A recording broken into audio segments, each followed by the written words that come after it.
persembahkan hidup kita kepada Tuhan. Kalau saudara persembahkan hidup saudara, artinya saudara membiarkan Tuhan yang atur hidup Anda. Bukan Anda yang seenaknya atur hidup Anda. Yang atur hidup Anda Tuhan.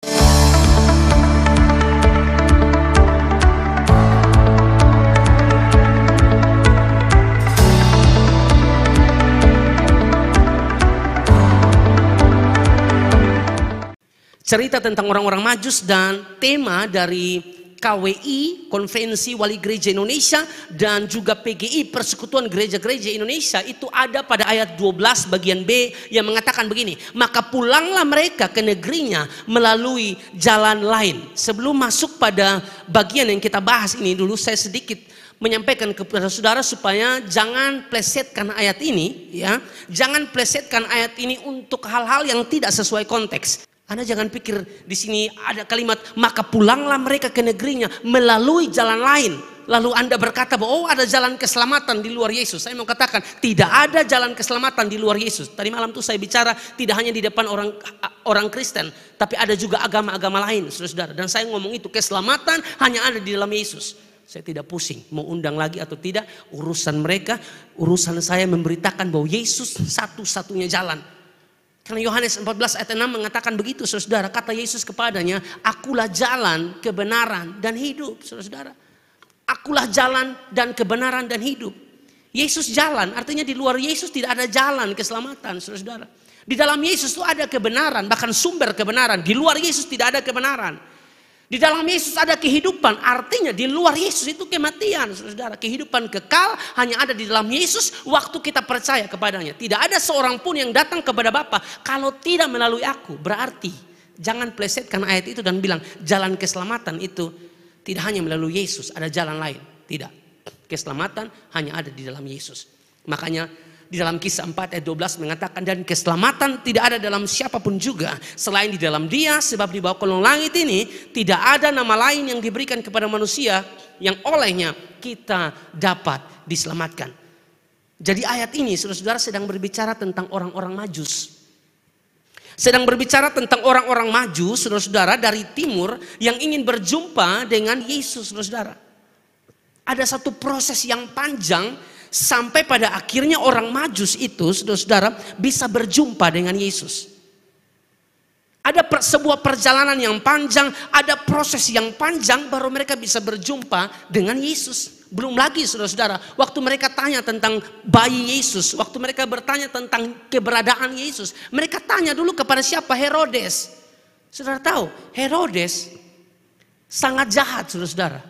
Dia seorang yang sangat kejam. Istri saja dia bunuh, anak saja dia bunuh, saudara-saudara. Dia itu orang yang sangat ketakutan dengan tahtanya.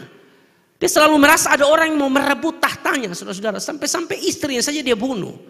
Sudah lihat, istri saja dia bunuh, anak saja dia bunuh, mertua saja dia bunuh. Apalagi yang dia tidak kenal, kayak ini orang Majus begini, selesai, saudara-saudara. Dia orang yang jahat. Herodes, nah Herodes ini Herodes Agung. Herodes Agung ini dalam masa pemerintahan Yesus. Herodes itu bukan nama orang, bukan nama pribadi, itu gelar. Amin. Jadi ada Herodes-Herodes yang lain, tapi Herodes pada zaman Yesus adalah Herodes Agung. Ia adalah orang Idumea dan sebetulnya ia adalah seorang raja yang hebat, tetapi ia sangat mudah curiga dan kejam luar biasa. Ia bahkan membunuh istrinya sendiri, ibu mertuanya, dan 3 anak laki-lakinya karena curiga bahwa mereka mau merebut tahtanya. Sampai-sampai saat itu ada kata-kata dari kaisar yang berbunyi begini, lebih baik menjadi babinya Herodes daripada menjadi anak laki-lakinya. Mengapa? Karena Herodes yang ingin menyenangkan orang Yahudi tidak makan babi. Jadi kalau menjadi babinya aman, tetapi menjadi anak laki-lakinya resikonya besar untuk dicurigai dan lalu dibunuh. Betapa jahatnya seorang Herodes. Lebih baik jadi babinya, jadi binatang, dalam hal ini babinya Herodes. Dia tidak bunuh, dia tidak makan babi untuk menyenangkan orang Yahudi atau menghormati orang Yahudi, daripada jadi anaknya, jadi istrinya, jadi saudaranya, jadi mertuanya. Itu habis. Dia orang yang sangat kejam, saudara-saudara, Herodes. Orang-orang Majus sebelum jumpa Yesus, saudara-saudara, ada proses yang mereka harus lewati. Mereka bertemu dulu dengan Herodes yang jahat ini, saudara-saudara. Dan waktu orang-orang Majus bertanya tentang keberadaan Yesus, dia terkejut. Coba saudara perhatikan Matius 2 ayat 3. Matius pasal yang kedua ayat yang ketiga mengatakan begini. Ketika Raja Herodes mendengar hal itu, terkejutlah ia beserta seluruh Yerusalem. Kata terkejut di situ, terjemahan yang benar adalah terganggu. Herodes merasa terganggu dengan kehadiran Yesus. Kan tadi saya bilang dia itu seorang yang jahat. Kehadiran Yesus, kelahiran Yesus, kedatangan Yesus ke dalam dunia bikin kita terganggu atau bikin kita bahagia. Bikin kita terganggu atau buat kita sukacita. Pastikan kita bersuka cita. Amin, saudara. Ada pengharapan yang baru. Ada kekuatan yang datangnya dari Tuhan. Nah, saudara-saudara yang diberkati oleh Tuhan Yesus Kristus. Mereka sempat diperdaya. Herodes bilang, tolong cari itu bayi Yesus. Ya. Tolong cari itu bayi. Ya. Supaya beta juga akan pergi dan menyembah. Itu bohong, itu dusta. Dia tidak menyembah. Dia merasa terganggu dengan kehadiran Yesus. Dia mau bunuh, saudara-saudara. Dan itu dibuktikan dengan ayat seterusnya. Yang di bawah 2 tahun dia selesaikan, dia bunuh, saudara. Karena dia merasa terganggu, dia ingin cari ini satu ini mana, ini satu ini siapa nih, yang dikatakan oleh orang-orang Majus. Dan saudara lihat yang kedua, saudara, sudah bertemu dengan Herodes, mereka dituntun, bersyukurnya saudara, mereka dituntun oleh bintang untuk berjumpa dengan Yesus. Mereka dituntun atau berjumpa dengan Yesus, tapi bukan berarti ya, mereka dituntun oleh bintang berjumpa dengan Yesus. Lalu Anda percaya dengan astrologi atau horoskop. Jadi tiap hari saudara bekerja tuh buka majalah-majalah tertentu. Atau mungkin sekarang tidak majalah, saudara tidak baca lagi majalah-majalah tertentu. Saudara buka di online, saudara buka di handphone saudara. Cari hari ini bintang apa, bicara tentang apa, cocok dengan saya atau tidak. Dengar, hidup kita bukan ditentukan oleh bintang, tapi ditentukan oleh Tuhan. Amin, saudara. Bintang di sini, saudara, bukan bintang yang kita bahas ini, saudara. Ini bintang yang benar-benar Tuhan pakai, saudara. Ya, dan ini mujizat. Ini bicara mujizat. Saya baca beberapa teolog mengatakan ini mujizat Tuhan. Karena ini bintang ini bisa membawa ini orang Majus jumpa dengan Yesus. Ini satu mujizat yang Tuhan kerjakan, saudara. Praktisnya begini, saudara. Tuhan tuh bisa pakai apa saja untuk membawa seseorang mengenal Tuhan. Amin. Kalau saya suruh saudara bersaksi, maka semua dengan kesaksiannya masing-masing, saudara-saudara. Bagaimana Tuhan membawa dia? Karena Tuhan punya banyak cara untuk menarik seseorang. Tuhan bisa pakai apa saja untuk bisa membawa seseorang mengenal dia, untuk bisa menolong seseorang. Tuhan pakai bintang untuk membawa orang Majus. Saudara tahu bahwa perjalanan dari orang Majus itu bukan perjalanan yang mudah. Perjalanan yang jauh hanya untuk jumpa Yesus. Itu bicara apa lagi? Rela berkorban. Mesti begitu, saudara-saudara. Rela berkorban untuk Tuhan. Tuhan sudah mati bagi kita kok. Kita tidak bisa berkorban untuk Tuhan. Waktu, tenaga. Kita tidak bisa berikan buat Tuhan. Sangat kurang ajar kita, saudara-saudara. Berkorban, saudara. Mereka berkorban pergi ke Yerusalem tidak langsung bertemu Yesus, tapi ada proses yang panjang yang harus mereka lewati. Mereka harus menempuh jarak yang jauh hanya untuk menemukan Yesus, saudara. Bukankah ini menunjukkan mereka berkorban untuk Tuhan? Dan ini kontras dengan imam-imam kepala, ahli-ahli Taurat. Kontras, mereka yang tahu kebenaran tapi tidak cari bayi Yesus. Mereka, saudara, orang-orang yang dituntun oleh bintang tapi punya kerinduan untuk mau jumpa dengan Yesus. Tuhan buka jalan. Tuhan bisa pakai apa saja buat seseorang bisa datang ke Tuhan. Saudara, selama kita ada kesempatan, gunakan kesempatan itu sebaik mungkin.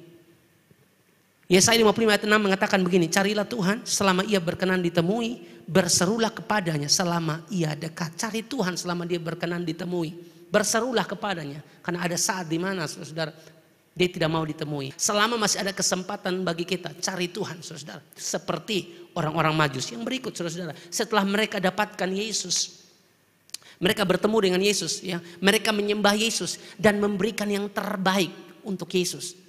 Maka masuklah mereka ke dalam rumah itu dan melihat anak itu bersujud bersama Maria ibunya. Lalu sujud menyembah dia. Mereka pun membuka tempat harta bendanya dan mempersembahkan persembahan kepadanya, yaitu emas, kemenyan, dan mur.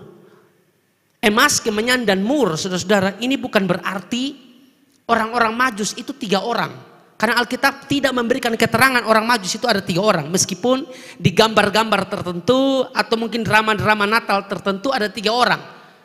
Karena dari pemberian yaitu emas, kemenyan, dan mur.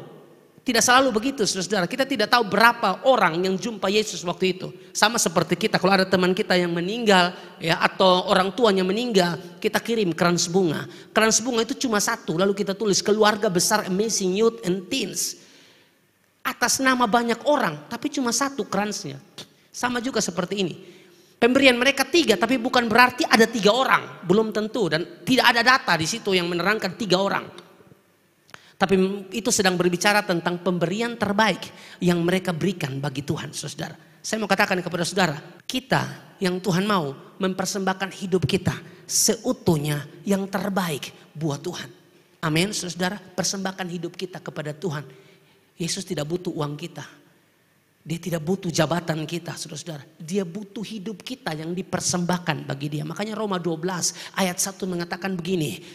Karena itu saudara-saudara, demi kemurahan Allah, aku menasihatkan kamu supaya kamu mempersembahkan tubuhmu sebagai persembahan yang hidup, yang kudus dan yang berkenan kepada Allah. Itu adalah ibadahmu yang sejati. Amin, saudara. Mari persembahkan hidup kita kepada Tuhan. Kalau saudara persembahkan hidup saudara, artinya saudara membiarkan Tuhan yang atur hidup Anda.